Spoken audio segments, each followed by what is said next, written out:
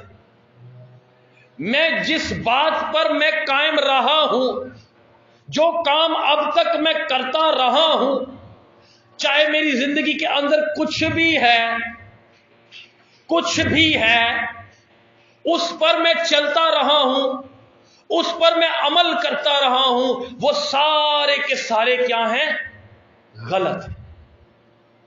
ذہن بدل گیا نا، سوچ بدل گئی نا. اب سوچ کے بعد یعنی کہ جو کچھ میں کرتا رہا ہوں وہ سارے کا سارا کیا ہے؟ غلط ہے. جو کچھ میں مانتا رہا ہوں، جو کچھ بھی میں اب تک آج تک کرتا آیا ہوں، وہ سارے کا سارا غلط ہے. میری زندگی کے اندر یہ غلطیوں کا مجموعہ ہے.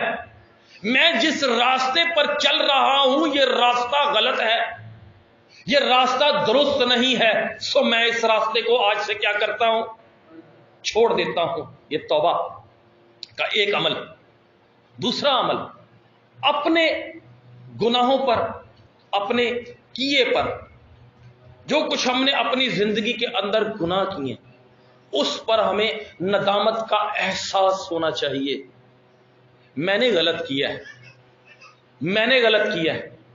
میں نے خاندان کے اندر جھگڑا کروا کر غلط کیا ہے، میں نے آپس میں لڑائی کروا کے غلط کیا ہے، میں نے اس کے ساتھ زیادتی کر کے غلط کیا ہے.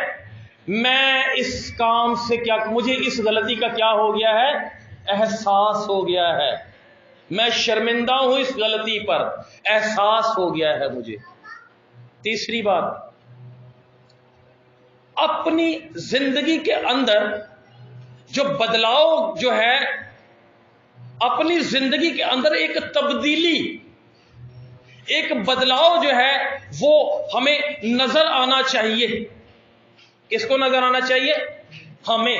دوسروں کی بات بعد میں ہم کرتے، پہلے کس میں نظر ہمیں اپنی زندگی کے اندر، کیونکہ حقیقی توبہ کی ہے نا، سچی توبہ ہے نا، تو پھر ہمیں اپنی زندگی کے اندر تبدیلی روح القدس کی رہنمائی میں ہمیں دکھائی دے گی کہ یار میں خود سے کتنا بدل گیا ہوں.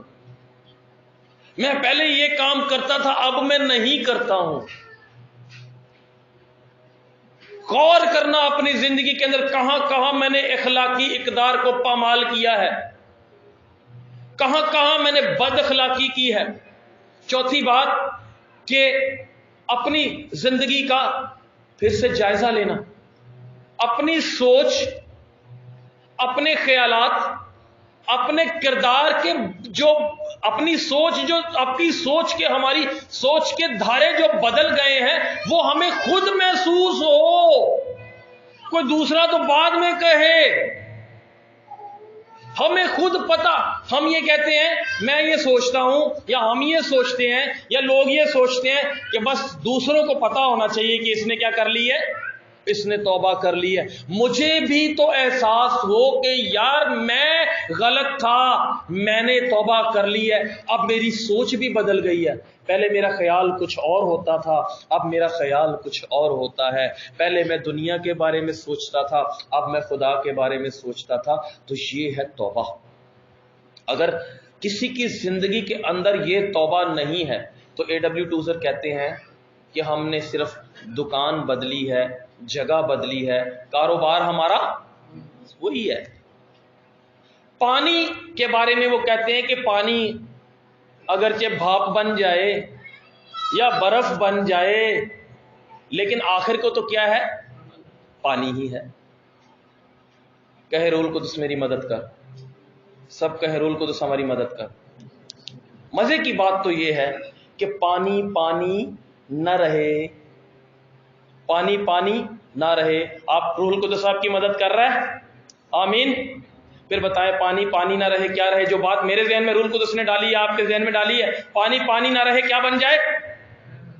ہالیلویا. خداوند یسوع مسیح کے نام میں زوردار تالیاں. پانی پانی نہ رہے میں بن جائے. کسی رائٹر نے اس واقعے کے بارے میں جو خداوند یسوع مسیح کا جو معجزہ ہے اس کے بارے میں لکھا کہ پانی نے جب اپنے خالق کو دیکھا، پانی نے جب اپنے خالق کو دیکھا تو خوشی سے اپنا رنگ لال کر لیا. ہالیلویا. پانی نے جب اپنے خالق کو دیکھا تو ہم نے جب اپنے خالق کو دیکھا تو ہم نے اپنا رنگ کیسا کر لیا؟ ہم یہ کہتے ہیں کہ رنگ لیا،